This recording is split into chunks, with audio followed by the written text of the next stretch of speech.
வந்து மகிழ்வோர் மன்றத்துல வெளியிட்டார். அப்ப வெளியிடும் போதே சொன்ன அந்த புத்தகத்தை வந்து வெளியிட்டா மட்டும் போதாது, திறனாய்வு பண்ணணும் அப்படின்னு சொன்னேன். திறனாய்வு எப்பனாலும் போனா, ஆனா வெளியிடுறது மகிழ்வோர் மன்றத்துல தான் வெளியிடணும் அப்படின்னு சொல்லி வலுக்கட்டாயமா மகிழ்வோர் மன்றத்துல வெளியிட்டார்.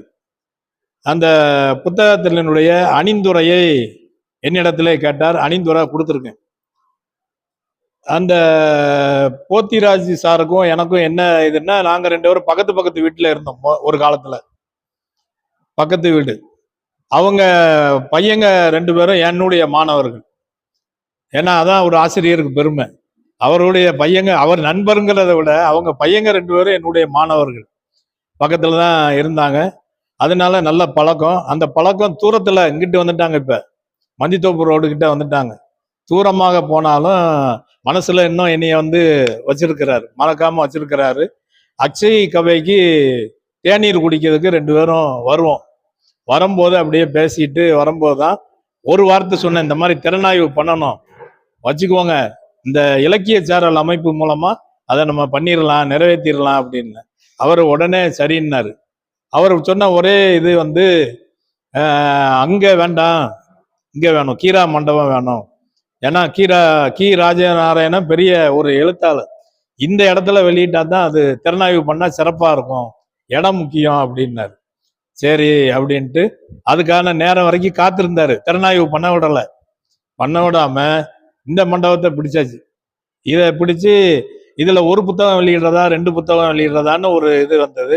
அவரு ஒரு புத்தகத்துக்கு நான் சரி இன்னைக்கு குறிப்பிட்ட தேதியில இதை நடத்திடுவோம், அதுக்குரிய பொறுப்பை நான் ஏத்துக்கிறேன் அப்படின்னு சொல்லி இன்னைக்கு வந்து அதுக்கு உறுதி கொடுத்து, எனக்குன்னு சொல்ல திறனாய்வாளர்களை நான் ஏமாத்த விரும்பல, இந்த கூட்டம் வந்து இன்னைக்கு நடக்கணும் அப்படின்னு சொல்லி இன்னைக்கு வந்திருக்கிறாரு.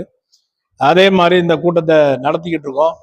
புத்தகத்தை பத்தி சொல்லணும்னா, இந்த புத்தகத்தை அச்சடிக்கும் போதே 2 தடவை 3 தடவை நான் வந்து படிச்சுட்டு தான் அணிந்துரை கொடுத்துருக்கேன். பாத்தீங்கன்னு சொன்னா அந்த வள்ளுவத்தை வந்து அங்கங்க சொல்லியிருப்பார். வள்ளுவம் வந்து இந்த நூல் முழுக்க பேசப்படுகிறது. ஏன்னா இவர் வள்ளுவர் மன்றத்தினுடைய வளர்ப்பு. ஐயாவோட கரம் பிடித்து நடந்த மாணவர்கள்ல இவரும் ஒருத்தர். அறிஞர் சங்கரவள்ளி நாயகம் அவர்களுடைய கரம் பிடித்து நடந்ததுனாலதான் அவர் பல மேடைகளை ஐயாவுக்கு கொடுத்திருக்கிறார். வானொலி வரைக்கும் கொண்டு போயிருக்காரு. இதுல உள்ள கவிதைகள் பூராமே வானலைகள்ல தவழ்ந்து வானொலியில வந்த கவிதைகள் தான். அதனாலதான் இதுக்கு தலைப்பு காற்றில் கலந்த கவிதைகள்னு கொடுத்தாரு. சரியா? அந்த மாதிரியான தலைப்பை கொடுத்து ஒவ்வொரு தடவையும் கேட்பாரு, இந்த அட்டைப்படம் சரியா இருக்கா, இங்க பின்னால என்ன போடலாம், உள்ள அட்டையில என்ன போடலாம் அப்படின்னு சொல்லி ஆலோசனையெல்லாம் வாங்கினாரு. மகிழ்வோர் மன்றத்துல வெளியிட்டதுனால அந்த நிர்வாகிகளோட ஒரு படமும், அவர் வெளியிட்ட போது வந்து பேராசிரியர் பழனி வந்து சிறப்பு விருந்தினர். ஆமா, அந்த புத்தகத்தை இது வந்து முதல் புத்தகம் வெளியிடும் போது உள்ளது. வள்ளுவமும் சத்திய சோதனையும் ஒரு ஒப்பீடுன்னு ஒரு புத்தகம் வெளியிட்டார். அதை வெளியிடும் போது பழனி வந்து சிறப்பு விருந்தினர். இங்க உள்ள விநாயகா ரமேஷ் அவர்கள் அவருக்கு பொன்னாடை அணிவிச்சாரு. 2வது புக்கு டாக்டர்கிட்ட அவர் ஆஸ்பத்திரியில போய் கொடுத்து ஒரு புகைப்படம் எடுக்கணும், இது வந்து உள்ள அட்டையில நான் போடணும் அப்படின்னு சொல்லி சொன்னது. 2வது பின் அட்டையில கம்பன் கழகத்துல இலங்கை ஜெயராஜ் வரும்போது அவருக்கு அந்த புத்தகத்தை கொடுத்து அதனுடைய நிர்வாகிகளோட ஒரு படத்தையும் எடுத்து அதை பின் அட்டையில உள்ள அட்டையில போட்டிருக்காரு.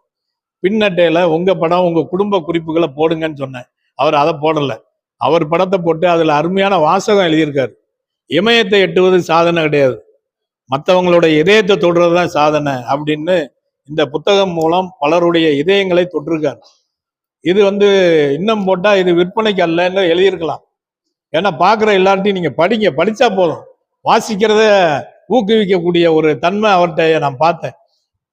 ஒரு மீட்டிங்க்கு வருவாரு, வந்தாருன்னா என் புக்கு வாங்கினீங்களா 2வது, இல்லை வாங்கல, இருந்தாங்க வச்சுக்கோங்க படிங்க அப்படின்னு அந்த வாசிக்கிற பழக்கத்தை ஏற்படுத்தினாரு. அந்த அளவுக்கு இன்னைக்கு நிறைய பேர்கிட்ட இந்த புக்கு இருக்கு, யாருனாலும் கூப்பிடலாம். இருந்தாலும் சிறந்த ஒரு 4 தேர்ந்தெடுத்து இந்த புத்தகத்துக்கு திறனாய்வுக்காக இங்க வச்சிருக்கோம். வரவேற்புரையில இந்த புத்தக ஆசிரியரை பத்தி கிருஷ்ணன் அவர்கள் மிக தெளிவா சொல்லிட்டார். இது வந்து 2வது புத்தகம் அப்படின்னு. 3வது புத்தகம் தயாரிப்புல இருக்கு, பாரதி என்ற ஒரு மானிடர். அதனால அந்த புத்தகத்துக்கும் இதை மாதிரி வெளியிட்டு ஒரு திறனாய்வு பண்ணி அவரை வந்து புத்தக ஆசிரியரா வச்சுக்கிடுவோம். எதுக்காக இந்த புத்தக திறனாய்வு கூட்டம் நடத்தணும் அப்படின்னு நான் சொல்றேன் அப்படின்னா, இங்கு வரக்கூடிய திறனாய்வாளர்கள் அவங்க சொன்னாங்க, இங்க 4 பேர் வந்தாங்கன்னா 4 பேரும் பெரிய ஆளுமை தான், எல்லார்ட்டையும் திறமை இருக்கு. அவங்களுக்கு ஒரு ஆசை வரணும், நம்ம எத்தனை நாள் தான் திறனாய்வே பண்ணிக்கிட்டு இருக்க, நம்ம ஒரு புத்தகம் எழுதுவோமே அப்படின்னு உள்ளூர ஒரு ஆசை வந்ததுன்னா அதுதான் இந்த திறனாய்வு கூட்டத்தினுடைய வெற்றி. அதுதான் வெற்றி. உங்களுக்கு கண்டிப்பா ஒரு ஆசை வரும். சுப்புலட்சுமி அம்மாவுக்கு கூட ஆசை வரலாம், நம்ம ஒண்ணு எழுதுவோமே, எத்தனை காலம் தான் பேசிக்கிட்டு இருக்க, எழுத போறேன். அதான் எழுதி புத்தகம் வெளியிட்டா அந்த கூட்டத்துக்கு நம்மளை கூப்பிட்டாங்கன்னா நம்ம வந்து கைதட்டி பாராட்டி வாழ்த்தி இது பண்ணலாம், நம்ம திறனாய்வு செய்யலாம். ஆனா அந்த கூட்டத்துக்கு தலைமை வந்து அவங்க வீட்டையாவை தான் போடணும். ஏன்னா அவங்க பேச்ச பூரா கேட்கறது அவங்கதான், வீடா இருந்தாலும் சரி கூட்டமா இருந்தாலும் சரி, நீ பேசு நான் கேட்டுக்கிறேன் அப்படின்ற மாதிரி இருக்கக்கூடியது. அதனால அவர் வந்து சிறப்பு விருந்தினரா கூப்பிட்டு அந்த புத்தகத்தை வெளியிட்டு சிறப்பிக்கணுங்கிற விருப்பம் இருக்கு. அதனால இந்த திறனாய்வு கூட்டத்தினுடைய சிறப்பு என்ன அப்படின்னா, வரக்கூடிய திறனாய்வாளர்களை புத்தக ஆசிரியரா மாற்றணும். கேட்கக்கூடியவங்க வந்தாங்கன்னா புத்தகத்தை வாசிக்கக்கூடிய தன்மையை உருவாக்கணும். அதுதான் இந்த கூட்டத்தினுடைய வெற்றி. அதனால அதுல நம்ம ஜெயிக்கிறோமா அப்படிங்கிறதுதான் நம்மளுடைய நோக்கமே தவிர வேற ஒரு நோக்கமும் இல்லை. கூட்டம் பெருசு இல்லை, இன்னைக்கு கூட்டம் அதிகமா இருந்து ஒரு ஆள் வந்தாரு, ஆனா எண்ணிக்கையில சின்னவங்களுடைய ஆதரவு தேவை இருக்கு. நான் பேசுறது அரசியல், நான் பேசுறது அரசியல். 108 பெருசா 2 பெருசான்னா இப்ப 2 தான் பெருசுங்காங்க. ஆமா 10 தான் பெருசு அப்படின்னு. எண்ணிக்கை வந்து இது கிடையாது, எண்ணம் தான் முக்கியம். அதனால உங்களை நல்ல எண்ணங்கள் கொடுத்து படைச்சவங்க இந்த கூட்டத்துக்கு வந்திருக்கீங்க, ரொம்ப சிறப்பு. இதுக்கு வந்து வருகை தந்து திறனாய்வு செய்ய வருகை தந்திருக்கக்கூடிய தமிழாசிரியர் என் சுப்பையாபுரம் முதுகலை தமிழாசிரியர் திரு ராஜசேகர், எஸ்எஸ்டிஎம் கல்லூரியினுடைய பேராசிரியர் முனைவர் திருமதி செல்வம், அப்புறம் சொல்லின் செல்வி திருமதி சுப்புலட்சுமி அவர்கள், கவிதாயினி திருமதி விநாயக சுந்தரி அவர்கள், அவர்களுக்கெல்லாம் என்னுடைய பாராட்டுக்களையும் வாழ்த்துக்களையும். ஒரு புத்தகத்தை படிக்கிறதுங்கிறதே பெரிய விஷயம், அதை படித்து அதை திறனாய்வு பண்ணணும். அது ஒரு 10 நிமிஷம் 15 நிமிஷம் பண்ணணுங்கும் போது அது ஒரு சிறப்பான விஷயமா இருக்கு. அதுக்கப்புறம் வாழ்த்துறை வழங்க வருகை இருந்திருக்கிற கழுகுமலை திருவள்ளுவர் மன்றத்தினுடைய தலைவர் திரு பொன்ராஜ் பாண்டியன் அவர்கள், அப்புறம் இந்த கூட்டத்திற்கு வருகை இருந்திருக்கக்கூடிய தமிழ்ச்செம்மல் அன்பிற்கினிய நண்பர் திரு ராஜி அவர்கள். அப்புறம் என்ன அப்படின்னா, நேற்று வந்து +2 ரிசல்ட்ல எனக்கு அந்த பழைய தலைமை ஆசிரியர்னா ரத்தத்தோட ஊர்னது, யாரு முதல்ல வாரா கோயில்பட்டியில, யாரு முதல்ல, இதைத்தான் கேட்டேன். கேட்ட உடனே மகிழ்வோர் மன்றத்துக்கு மாதந்தோறும் வரக்கூடிய பெற்றோர் ஒருத்தங்க, என்ன ராதான்னு சொல்லி ஒருத்தங்க, அவங்க வந்து அவங்க பொண்ணுதான் ஃபர்ஸ்ட் வந்திருக்காப்புல. அவங்க வந்து எனக்கு, நான் வந்து என்னுடைய எண்ணம் பூரா யாரு கோயில்பட்டியில ஃபர்ஸ்ட் யாரு அப்படின்னு நினைச்சிட்டு இருக்கும்போது அவங்க போட்டோவை அனுப்பிட்டாங்க, மகா போட்டோவை அனுப்பியாச்சு. அனுப்பி விசாலி வந்து முதல் மதிப்பெண் பெற்றிருக்கிறாள் அப்படின்னு சொல்லி அனுப்பிட்டாங்க.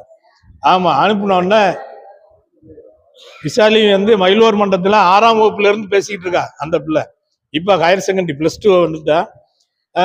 அனுப்பினோடனே நான் உடனே ஃபோன் பண்ணி அவங்களுக்கு அடிச்சு உங்க பள்ளியில முதலிடமா எப்படின்னு.